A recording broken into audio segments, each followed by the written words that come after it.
ಆತ್ಮೀಯರೇ, ರಾಜ್ಯದ ಕಾರ್ಯಕಾರಿಣಿ ಬಹಳ ಮಹತ್ವವಾಗಿರ್ತಕ್ಕಂಥ ರಾಜ್ಯದ ಕಾರ್ಯಕಾರಿಣಿ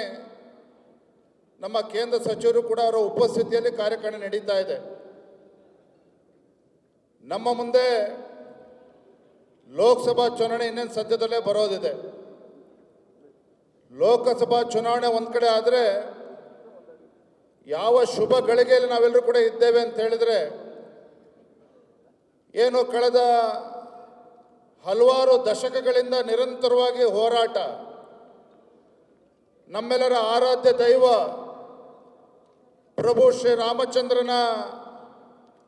ಒಂದು ಮಂದಿರ ಲೋಕಾರ್ಪಣೆ ಆಗಬೇಕು ಅಂಥೇಳಿ ನಿರಂತರವಾಗಿ ಹೋರಾಟಗಳು ನಡೀತಾ ಇತ್ತು. ನೂರಾರು ವರ್ಷಗಳ ಒಂದು ತಪಸ್ಸಿನ ಫಲವಾಗಿ ಮೊನ್ನೆ ದಿನ ಜನವರಿ 22ನೇ ತಾರೀಕು ನಮ್ಮ ದೇಶದ ಹೆಮ್ಮೆಯ ಪ್ರಧಾನಮಂತ್ರಿ ನರೇಂದ್ರ ಮೋದಿಜಿಯವರ ನೇತೃತ್ವದಲ್ಲಿ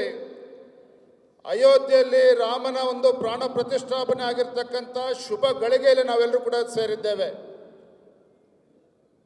ಇವತ್ತು ಒಂದು ಮಾತು ಸತ್ಯ, ಇವತ್ತು ಆ ಶುಭಗಳಿಗೆ ಯಾವತ್ತು ಅಯೋಧ್ಯೆಯಲ್ಲಿ ಇವತ್ತು ಪ್ರಾಣ ಪ್ರತಿಷ್ಠಾಪನೆ ಆಗಿದೆ, ಇಡೀ ದೇಶದಲ್ಲಿ ಇವತ್ತು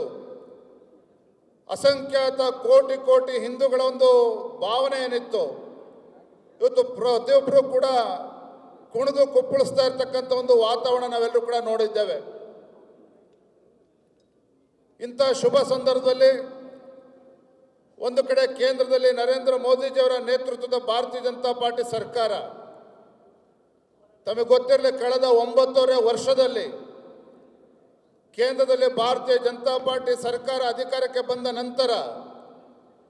ನರೇಂದ್ರ ಮೋದಿಜಿಯವರ ದೇಶದ ನೇತೃತ್ವವನ್ನು ತೆಗೆದುಕೊಂಡ ನಂತರ ಒಂದು ಸ್ಪಷ್ಟ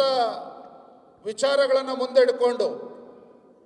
ಯಾವುದೇ ಒಂದು ರೀತಿ ಭ್ರಷ್ಟಾಚಾರಕ್ಕೆ ಅವಕಾಶವನ್ನು ಕೊಡದೇನೆ, ಕಳೆದ 9.5-10 ವರ್ಷಗಳಲ್ಲಿ ಯಾವುದೇ ಒಂದು ಭ್ರಷ್ಟಾಚಾರಕ್ಕೆ ಅವಕಾಶನ ಕೊಡದೇನೆ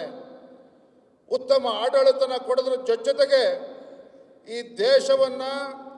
ಜಗತ್ತಿನ ಅಗ್ರಗಣ್ಯ ರಾಷ್ಟ್ರಗಳ ಸಾಲಿನಲ್ಲಿ ತೆಗೆದುಕೊಂಡು ಹೋಗ್ತಕ್ಕಂಥ ಕೆಲಸವನ್ನು ಸನ್ಮಾನ್ಯ ನರೇಂದ್ರ ಮೋದಿಜಿಯವರ ನೇತೃತ್ವದಲ್ಲಿ ಆಗ್ತಾ ಇರ್ತಕ್ಕಂಥದ್ದು ನಾವು ಪ್ರತಿಯೊಬ್ಬರು ಕೂಡ ಹೆಮ್ಮೆ ಪಡ್ತಕ್ಕಂಥ ಸಂಗತಿ ಅಂತ ಹೇಳಿದ್ರೆ,